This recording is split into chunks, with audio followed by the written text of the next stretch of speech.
There are many successful siblings in sports history. Take for example Serena and Venus Williams in tennis and Peyton and Eli Manning in American football. In many cases, if one sibling excels in a sport, the other will as well, especially if the family pedigree is strong in that respected sport. In climbing, there are so many sibling duos that have all found great success. The Malwon brothers are two climbers who both have qualified for the Olympics, with one specializing in bouldering and the other in speed. Magnus Midbo even has a sister who has won several national championships alongside her older brother. But there is one sibling duo in climbing that fascinates me not only because they are both very successful, but because the height difference is a stark contrast from one another. Let me introduce you to Tomoa Narasaki's younger brother, Meichi Narasaki.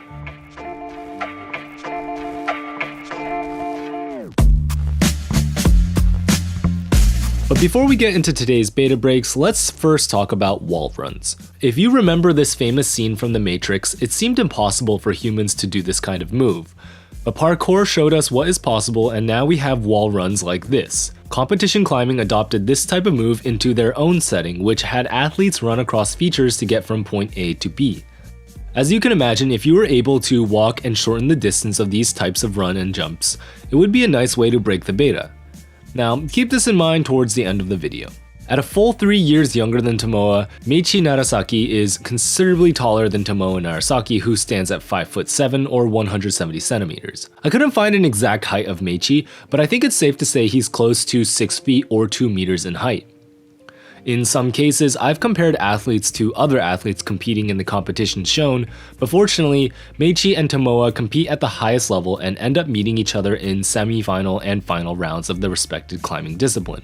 So for this episode, I'll be comparing Meichi to Tomoa entirely. I love looking through the Instagrams of professional athletes, and Meichi's is particularly entertaining as when he posts him climbing boulders in gyms, he will often tag his older brother and talk about the comparison in betas between the two. Take for instance his coordination dyno that Tomoa did, where he jumps left and redirects his momentum back to the right. Pretty cool, right? In Meichi's post, he writes, "My move is not Tomoa Narasaki's style." And it's only appropriate that Akio Noguchi commented with, "It's Meichi style, keep tall." The stark contrast between the two siblings really exemplifies how much Meichi can break the beta, especially during Japanese national competitions. He is able to skip many holds compared to his older brother Tomoa and find positions that Tomoa normally would not be able to reach. In lead competitions, the beta is usually less forced, and climbers are able to express their style more often. In the 2020 Japan Lead Cup semifinals, the start of the route opened up with a jump start. Tomoa, with his poppy style, hopped right on up and began climbing. Meichi, on the other hand, had a fun solution to it.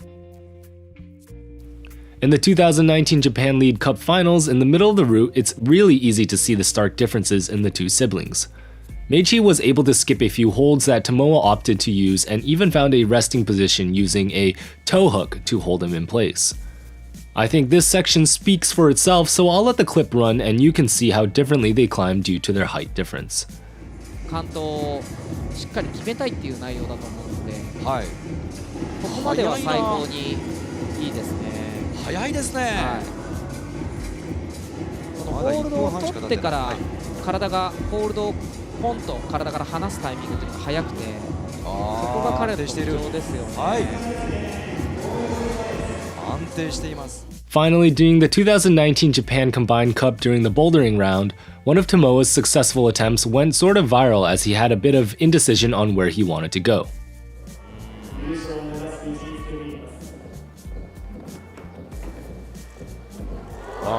いいですね。何かこう大事に踏み切っていって、おお戻ります。お、そっちで。そしてもう一度行く。いや、なるほど。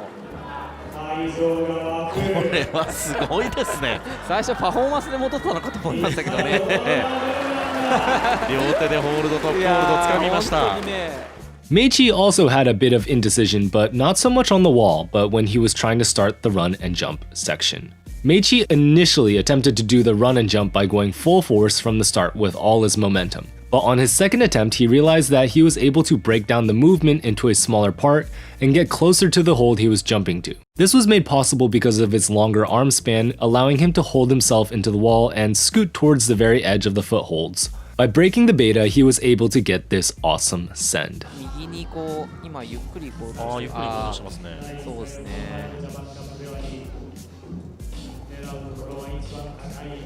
そして今みたいにこう勢いつけなかったところから飛び出して、やはり飛びついた後さらに次への動きはうまくいこうとしましたよね。なるほど。そこで止まらずに、いやー、そしてもうあとは一気にトップホールドまで行きました。2度目のトライで関東長崎明治。 By using his height to his advantage and contrasting his style with Tomoa's, Meichi has been able to pave his own path and success in competition climbing, all while breaking the beta along the way. He's the 2018 Youth Junior World Champion, and he's made the podium at international events as well. Although we have yet to see both Narasaki brothers in the finals of an international competition, I'm sure in the future we will see both Narasaki brothers in the finals and get to see not only contrasting styles, but perhaps a few beta breaks along the way. Thanks so much, Meichi, for showing us such a contrasting style and climbing your style. We can't wait to see what you'll do next, and as always, keep crushing it. Hey everybody, hope you enjoyed this episode of Beta Break. Remember to leave a like, comment, and subscribe if you haven't already. And definitely leave a comment down below on what other videos you want to see in the future. And as always, I hope all of you are staying safe, healthy, and strong. And keep crushing it.